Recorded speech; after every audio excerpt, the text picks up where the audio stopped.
Wala pa ring balita kung kailan makababalik itong si Paul Lee at si Jerome Lastimosa. Kaya ngayon itong Magnolia Hotshots, itong gagawa ng paraan para kumuha ng ibang mga guards na pansamantalang hahawa kung magmamando dito sa kanilang team.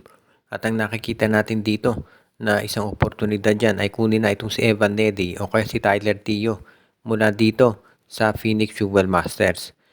Magandang choice itong Phoenix dahil isa pa yung team na nag-struggle. Hindi sila nakaabot sa playoffs at matunog yung usap-usapan na baka magkaroon din ng revamp dyan. Dahil syempre hindi masaya yung management doon sa nangyari. Kaya nga ngayon, itong Phoenix Fuel Masters, posible na baka open na sila o payag na sila dito sa pag-trade sa mga nabanggit na players katulad nila Evan Nelly at itong si Tyler Tio, yung mga point guards nila. Sa panig ng Magnolia, pwede nilang i-offer ito si Peter Alfaro na kapalit nitong si Evan Nelly. Kaya sa tingin ko, isa yan dito sa mga mga sabihin na nating may explore na posibilidad ni Coach L.A. Tenorio. Siyempre kasi yung sa hamstring at yung sprain nila Jerome at ni Paul Lee, hindi naman yan basta-basta na lang gagaling. At kahit magaling na yan, hindi naman kagad pwedeng pwersahin lalo na at mabibigat yung mga susunod na laban ng Magnolia. Kaya sa tingin ko, dapat gawin talaga ng Magnolia ay subukan na makipag-trade dito sa Phoenix. Lalo na at ang nabanggit na team ay open naman sa ganitong mga usapan. Kung sakasakali na ito'y matuloy, malamang nga itong Phoenix Fuel Masters ang puntahan una ng Magnolia dahil nandyan yung mga point guards na kinakailangan nila.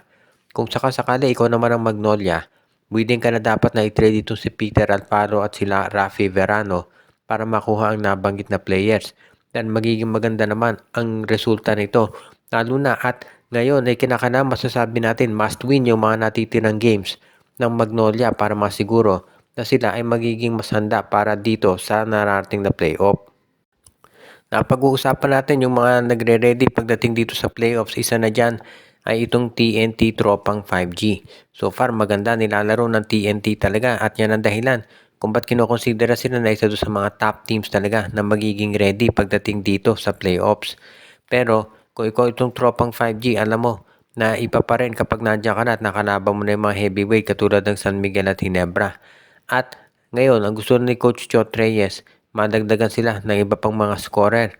At kabilang daw sa kinukonsidera ngayon si Robert Bolick. Na-impress daw talaga itong TNT dito sa nilaro ni Bolick dito sa Southeast Asian Games so far. So pagbalik niyan, huwag na tayong magulat kung yan ay maging tropang 5G. Sa tingin ko, if ever itong si Bolick mapunta dito sa TNT, hindi yan gaganapin ngayong Philippine Cup. Malamang pagkatapos nitong Philippine Cup, tsaka nila i-trade itong si Bolick dito sa TNT. Magdedepende yan syempre kung gaano kalayo ang mararating ng tropa dito sa Philippine Cup. Kasi kung ikaw naman itong tropang 5G, gusto mo siguraduhin na magiging maganda yung performance mo dito sa darating na Commissioner's Cup kahit na wala si RHJ. At yung pagkuha dito kay Robert Bolick ang isang bagay na siguradong makatutulong dyan. Kaya nga ngayon, kung ikaw naman ang NLEX, alam mo naman syempre na eventually mapupunta itong si Bolick dyan sa TNT. Ang problema na lamang kung sino papalit dito. Well, pwede naman si Cedric Barefield mula sa Blackwater Bossing. Magiging 3-team trade yan kung saan si Bolick sa TNT, si Barefield dito sa NLEX at mga bench players naman sa Blackwater. Yan ang standard na nangyayari dito sa TNT pagdating sa trade sa Blackwater. Kaya wag na tayong magulat kung ganyan din ang gawin nila ngayon. Kaya magiging isa to dun sa mga abangan talaga natin pagdating dito sa TNT Tropang 5G kapag ito nga ay natuloy na at napag-usapan.